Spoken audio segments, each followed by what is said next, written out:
জনগণ যদি বলে সুজন ভাই আপনার নামে সিটি কর্পোরেশনের নির্বাচনের না আর ঢাকা ৮ আসনের আমাদের নমিনেশন ফর্ম জমা দিছিল, আপনারা কিছু কিছু আপনার যেই হলুদ মিডিয়াটি আছে ভিউ কামানোর জন্য তারা বলছে সুজন ভাইরে আপনার দিছে নমিনেশন করছে, এটা কিন্তু আমি ফর্ম জমা দিছি। কিছু হলুদ মিডিয়ারা ভিউ কামানোর জন্য এখনও তো আমার ভিউ কামানোর জন্য মানে আমার খুচামাইরা মিডিয়ারা মনে করেন ভিউ কামানোর জন্য আমার সাথেই করে। তবে আমি আগেও বলি এখনও বলি আমি ওই ফর্ম জমা দিছি, আমাকে দেয় নেই। তবু আপনার এনসিপি আমার সহযোদ্ধা, জামাত আমার সহযোদ্ধা, বিএনপি আমার সহযোদ্ধা, আমার সবাই সাথে থাকতে হবে আর সবাই আমাকে সাপোর্ট করে। আমি নির্বাচন করব না করব এটা রাজপথ আমি বলবো। নির্বাচন করলে কিন্তু কোনো কিছু হয় না, রাজপথেতে বিচার আগে আমরা করব।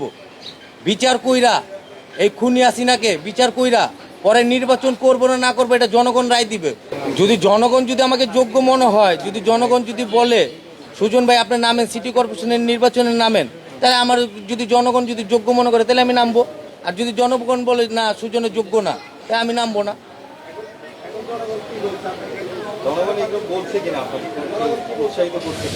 এখন তো আমি আপনাদেরকে বললাম, জনগণ তো আর হট করে বলবে না, এখন জনগণ শুনবে পরেছেন বলবে। আপনার ইচ্ছা আছে না জনগণ বলবে কিনা?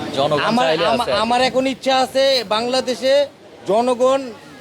জনগণ যদি আমাকে যা বলবে, জনগণ যদি বলে হ্যাঁ সুজন ভাই আপনার নামে আমি নামবো। আর জনগণ যদি আমি এখন কেবলমাত্র আমি কথা বললাম, সেকেন্ডের ভিতরে জনগণ কেমনে বলবে? আপনারা কিছু কিছু হলুদ মিডিয়ারা কিছু কিছু আমাদেরকে মনে করেন এটা মানে করেন, এটা নিয়ে মনে করেন আপনার ভিউ কামানোর জন্য কিছু কিছু হলুদ মিডিয়ারা আপনারা করেন। এটা কিন্তু আমি কিন্তু কেউ কিন্তু ডরায় কিন্তু কথা বলি না, আমি কিন্তু আগেও বলি। আমি যেহেতু হলুদ মিডিয়া যারা বিগত 17 বছর যারা আওয়ামী লীগের হয়ে কাজ করছে তারাই হলুদ মিডিয়া। হলুদ মিডিয়া কারা? যারা আওয়ামী লীগের না না না আমি এখানে কেউই বলি নেই।